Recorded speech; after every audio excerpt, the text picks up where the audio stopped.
जब सैया कोतवाल तो डर काहे का। जब पिताजी हो डिप्टी सीएम उत्तर प्रदेश के तो जमीन कब्जा हो या कोई और अपराध हो, कैसे चूक सकता हूं और किससे डर सकता हूं। नमस्कार, आदाब, जय हिंद, जय भारत। मैं अंशु ठाकुर आज आप लोगों के बीच में अपनी फिर से एक नई वीडियो लेके हाजिर हुआ हूं। अगर आपने अभी तक मेरे चैनल को सब्सक्राइब नहीं किया तो सब्सक्राइब करना ना भूलें और साइड में दिए गए बेल आइकन को जरूर दबाने का काम करें।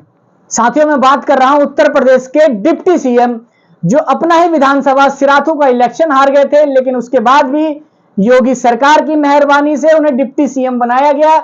उनके बड़े बेटे योगेश मौर्य की कौशांबी जिले में सरदार पटेल नगर में एक स्कूल प्रबंधक है। उस स्कूल का नाम आर्य पब्लिक स्कूल है।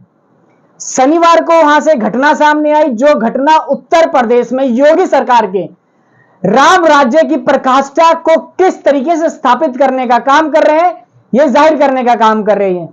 योगी सरकार लगातार बड़े बड़े मंचों से किसी भी तरीके का कोई भू माफिया जमीन कब्जा नहीं कर सकता, और जो जमीन कब्जा करेगा उसकी जमीनों पर लगातार बुलडोजर चलाया जाएगा। मुझे लगता है योगी जी ने यह बात सिर्फ विपक्षियों के लिए, जो और बदमाश है उनके लिए कहने का काम किया है। उनकी पार्टी के जो डिप्टी सीएम है या उनके पार्टी के जो नेता कार्यकर्ता या किसी मंत्री के बेटे हैं, वो आराम से किसानों की लोगों की जमीनों पर कब्जा कर सकते हैं।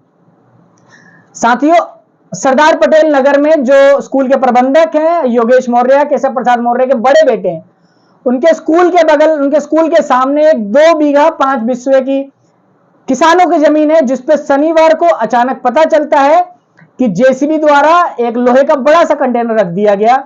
उसके बाद वहां जेसीबी से मिट्टी दबा दी गई और उसके बाद वहां काम शुरू करने का प्रबंध किया गया। जब गांव वालों को पता चला तो गांव वालों ने भारी तरीके से रोष प्रदर्शन किया और स्कूल प्रबंधकों से गुत्थम गुत्था की। इसके बाद जब प्रशासन को सूचना मिलने के बाद एसडीएम मंजनपुर आकाश कुमार, इनके साथ सीओ अभिषेक सिंह भारी फोर्स बल के साथ घटनास्थल पे पहुंचते हैं, ग्रामीणों को समझा बुझा के शांत करवाने का काम करते हैं।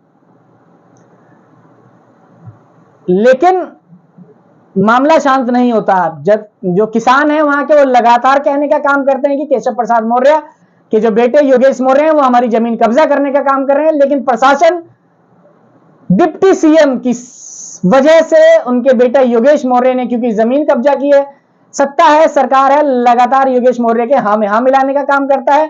और प्रशासन सिर्फ यही जवाब देने का काम करता है, या क्या किसान वाले हो या क्या पत्रकार हो, कि हम नाप जोख रहे हैं, उसके बाद कार्रवाई करने का काम करेंगे। जब योगेश मौर्य से जब मीडिया वाले ये बात पूछने का काम करते हैं तो योगेश मौर्य जी भी इसी तरीके से कहने का काम करते हैं कि ये प्रशासन के हाथ में, प्रशासन नाप जोख कर रहा है, जो भी शासन का आदेश होगा हम उसे मानने का काम करेंगे। मैं इस वीडियो के माध्यम से पूछना चाहता हूं साथियों कि अगर आपके और हमारे जमीन पे कोई कब्जा करे तो क्या हम प्रशासन के लिए बोलेंगे कि प्रशासन इसका न्याय करने का काम करेगा, या हम किसानों की तरह अगर हमारे जमीनों पे कोई कब्जा करेगा तो हम भी लड़ने मरने, प्रशासन के सामने गुहार लगाने के लिए जिज्ञासा जागृत करेंगे अपनी, जिस तरीके से योगेश मौर्य का जवाब है। मैं आपको बताना चाहूंगा कि जो वहां के स्थानीय किसान हैं, जो बताना चाह रहे हैं कि ये जमीनें हमारी है, वो कह रहे हैं कि पिछले 100 साल से ये जमीन हमारे कब्जे में है। ये जमीन बैनामा कराई गई थी, जिसके मालिक है जो वहां के किसान फूलकली है, जो ग्रामीण है फूलकली, उन्होंने बताया कि जमीन हुबलाल, सुखलाल, फूललाल और बच्ची लाल के नाम पर बैनामा खरीदी गई थी। लेकिन पिछले कुछ समय से स्कूल प्रबंधक और केशव प्रसाद मौर्य के बड़े बेटे योगेश मौर्य का उस जमीन पर लालच थी। लगातार वो इस चक्कर में थे कि जमीन पर हम कब्जा करने का काम करें, और उसके बाद उन्होंने जेसीबी से वो बड़ा सा कैंटर लाने का काम किया और कब्जा करने का काम प्रयास किया। अब देखते हैं कि प्रशासन क्या कहता है। लेकिन राजस्व विभाग के सूत्र से पता चलता है कि ये जो जमीन है ये इन्हीं 4 किसानों की है। हुबलाल, फूलचंद वगैरह की जो जमीनें हैं ये इन्हीं 4 किसानों की है, बच्ची लाल की, या फिर ये जो जमीन है ये ग्राम सभा की है। इससे साफ पता चलता है कि जमीन कहीं से कहीं तक केशव प्रसाद मौर्य के बेटे की नहीं है, ना उसके जो आर्य पब्लिक स्कूल की प्रबंधक है उसकी जमीन। जिस तरीके से उसके बाद जब डीएम से वहां पूछा जाता है, सिराथू के जब एसडीएम से पूछा जाता है, तो वो कहते हैं यहाँ किसी तरीके का कोई विषय नहीं है, कोई झंझट नहीं है, स्थिति सामान्य है। मैं पूछना चाहता हूं कि जमीन के जो मालिक हैं वो लगातार विरोध करने का काम कर रहे हैं, प्रशासन से लड़ने का काम कर रहे हैं, प्रबंधक से लड़ने का काम कर रहे हैं, स्कूल प्रबंधक से, लेकिन फिर भी आप कह रहे हैं वहां तो बड़ी बात नहीं है, कुछ नहीं है। तो मैं इस वीडियो के माध्यम से पूछना चाहता हूं कि जिस तरीके से उत्तर प्रदेश और देश के डबल इंजन वाली भाजपा सरकार और उत्तर प्रदेश की योगी सरकार जो लगातार लाल आंख दिखाते हैं, राम राज्य की बात करते हैं, क्या राम राज्य में आप कल्पना कर सकते हैं साथियों के किसी किसान की जमीन पर इस तरीके से एक उत्तर प्रदेश के डिप्टी सीएम का बेटा कब्जा करना चाहेगा? जब पिछले 100 साल से जमीन उसके पास है तो किस तरीके से स्कूल का प्रबंधक उस पर कब्जा करने का काम करता है?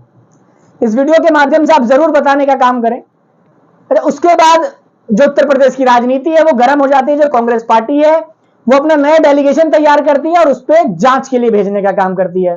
समाजवादी पार्टी भी इस पर ट्वीट करने का काम करती है और बताती है कि योगी सरकार जिस तरीके से बड़े बड़े भूमाफियों पे लगातार दावा करने का काम कर रहे हैं, इनके उत्तर प्रदेश के डिप्टी सीएम जो सिराथू से चुनाव हार गए थे, केशव प्रसाद मौर्य, उनके बेटे लगातार स्कूल पे कब्जा करना, किसानों की जमीन पर कब्जा करके स्कूल बनाने का काम कर रहे हैं।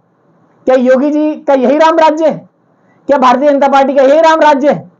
क्या इनका बुलडोजर सिर्फ अतीक अहमद पे चलेगा? क्या इनका बुलडोजर सिर्फ मुख्तार अंसारी पे चलेगा? इनका बुलडोजर योगेश मौर्य के ऊपर कब चलेगा? या इसलिए नहीं चलेगा कि डिप्टी सीएम के बेटे हैं? आप इस वीडियो के माध्यम से अपनी राय जरूर बताएं और आप इस कब्जे वाले मामले में क्या सोचते हैं उस पर कमेंट करके जरूर बताएं। अगर आपको मेरी वीडियो अच्छी लगे तो आप लाइक, शेयर, सब्सक्राइब करना ना भूलें और बेल आइकन दबाना ना भूलें ताकि मेरी हर एक वीडियो का आपको अपडेट मिलता रहे। जय हिंद, जय भारत।